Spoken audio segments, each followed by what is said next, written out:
So as a kid, when I learned about the fruits of the Spirit, when we sang the song, and when I learned about patience, I kind of imagined it a lot differently than how I think about it now. Back when I was a kid, I kind of had a very narrow view of patience. And what I mean by that is I kind of thought of patience as like a short-term thing, you know what I mean? Kind of like, well, how patient can I be if I stand in the line at Disneyland for an hour? Kind of like that kind of thing. Or like, how patient can I be with my friends? Kind of like a slow to anger, quick to listen type of thing. That type of patience. But you know, as I've gotten older, I kind of come to realize like all of that, to an extent, yes, that is true, and I think that is a part of that fruit. But as I've gotten older, I've come to realize patience is so much more broad than that. Let me ask y'all this question. How many of the things that you most desperately desire, the deepest desires of your heart, how many of those things are you currently waiting for? And let me ask you one more question. How is that waiting going? I bet I know the answer to that. Waiting is hard. Look guys, I get it. Waiting for something you desire like a lot, so deeply, is tough. I kind of like to think of it back to like Christmas when I was a kid. I remember as a kid, as soon as December would hit, I was so ready for Christmas. I was one of those kids that was just obsessed with Christmas. I was counting the calendar down every year for that. As soon as December hit, I'd decorate my room, put my nutcrackers up, put my the strings across my room. Sorry, Mom. I would go around the house looking for the presents that my mom heard. She's just now finding out about this, by the way. I was so excited for Christmas, and I couldn't wait. I didn't want to wait. So let me go back to that question. What are y'all waiting for right now in your life? What do you wish the Lord would just give to you? When coming up with this lesson, I brainstormed a little bit. I kind of thought, what would a high schooler desire? Kind of came up with some things. Maybe some of these things will relate to you. First one I came up with was athletics. Maybe like athletic success. You'd want God to give you the talent, the body, the success that you have in high school in athletics, whether you're basketball, volleyball, football, whatever you may be. A husband or a wife, a boyfriend or a girlfriend. I think everyone would raise their hand if I asked them if they wanted one of those. Life after high school, more specifically college. We all want to go to our dream college. We all want to go to that college our parents went to, or our siblings are going to, or our friends are going to. Maybe it's, a stable financial state.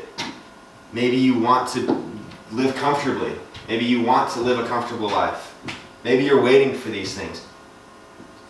And look guys, all of us can wait. I don't think waiting is necessarily the issue here. But there's a difference between waiting for something you desire so deeply and being patient for something that you desire. All of us can wait for something. In fact, a lot of the times, in a lot of the situations that the Lord puts us in, He puts us in situations to where we have to wait. We're not given a choice. And waiting is different from being patient. See, we can wait and at the same time be ungrateful. Here it is, sorry. We can wait and at the same time be discontent with where God has us. We can wait and think that God is actually in the wrong for putting us in the situation that He's in.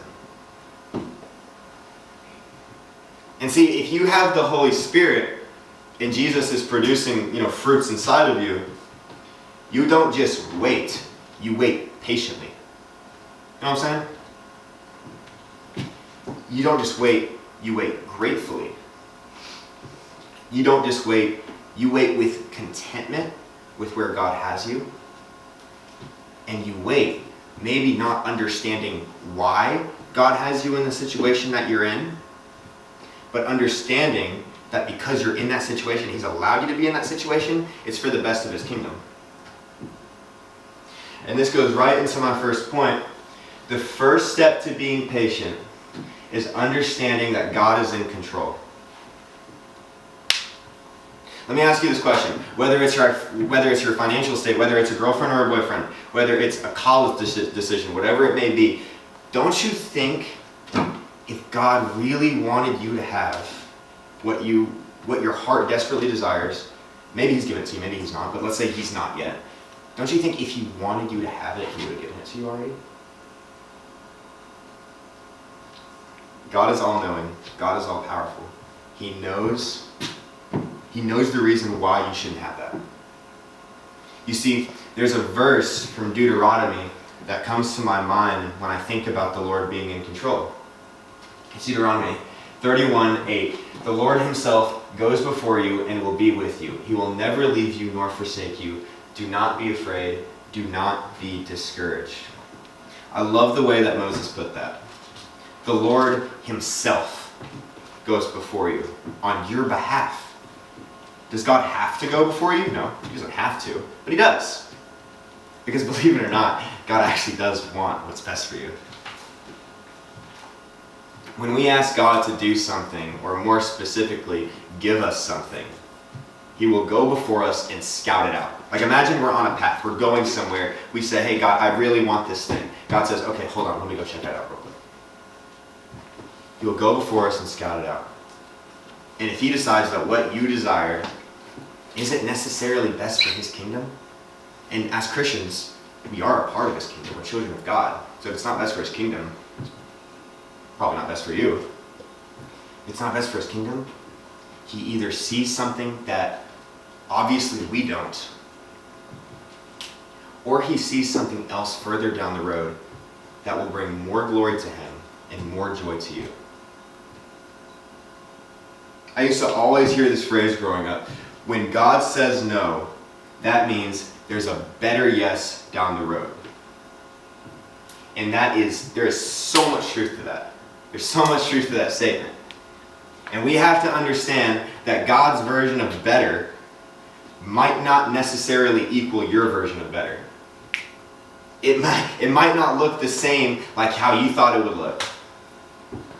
But better is it still. It's still better.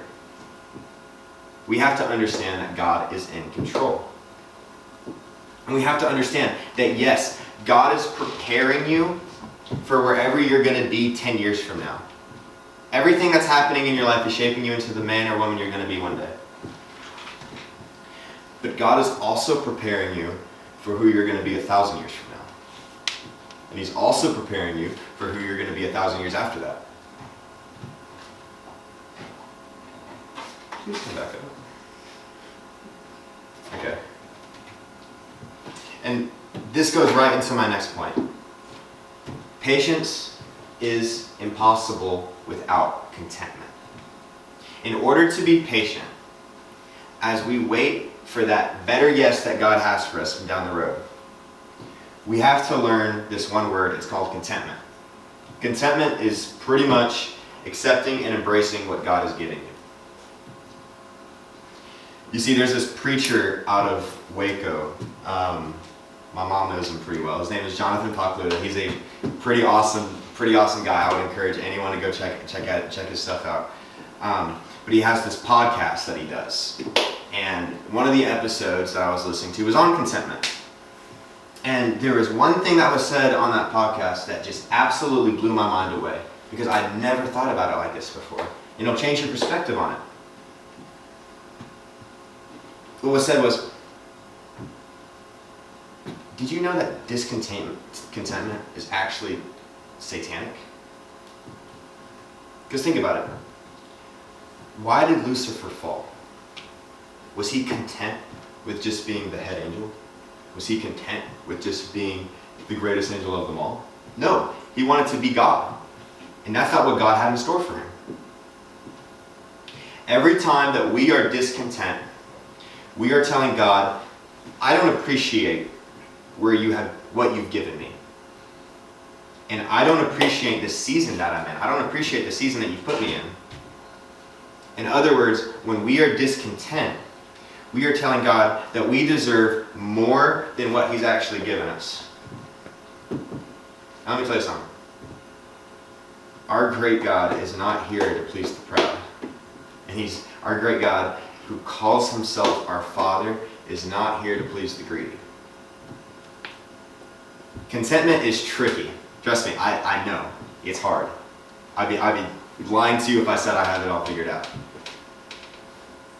And it is really hard to wrap your head around that there is something better for you down the road. But trust me, there is. It is very easy to call ourselves content. It's easy to call ourselves patient. But what if God has other plans for you? And this goes right into my third point. Being patient means being content with any answer that God may provide. God is not entitled to give you what you want. Nowhere in the Bible does it say that. He's not entitled to give you the desires that you want. That doesn't mean he's not going to, but he's not entitled to. He doesn't have to. He's going to do what's best for his kingdom, because like I said earlier, what's best for his kingdom is what's best for you. And it is hard to be patient. It is hard to be content. Like, again, I know. And it can be really easy to say, oh yeah, well, I'm content. Yeah, for sure. Or, oh yeah, I'm definitely patient. Trust me, I'm patient, guys. You want to know whether or not you actually have the fruit of patience in your spirit? You want to know whether or not you actually are content with this season that the Lord has put you in? Let me ask you this. What if God never gave you that thing that you just thought of earlier? What if the Lord never gave you what you desired? How would you feel? That thing that you just so desperately want, what if God never gave it to you?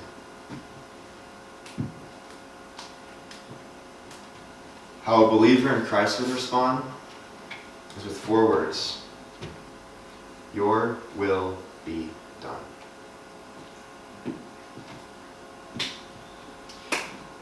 In Luke 22, there's a story about this guy named Jesus. He's in the Garden of Gethsemane, and he's about to get crucified in a couple days, and he knows this. It's right before his crucifixion. He knows he's about to get crucified, and he is anxious beyond belief. Like Jesus was stressing. He was going through it, which is understandable considering like what was about to happen to him, because I don't think I would have any different reaction. He's about to die one of the most gut-wrenching deaths of all time you could think of. In fact, in verse 44, it describes Jesus being so anxious that he was sweating blood. Now, with modern day technology and science, we know that this is actually a medical thing. I'm going to butcher this name. It's called hematohydrosis, something like that. But it's when you sweat blood or cry blood because you are going through severe anxiety. This is what Jesus was going through. His desire, what he wanted, he didn't want to go through this death.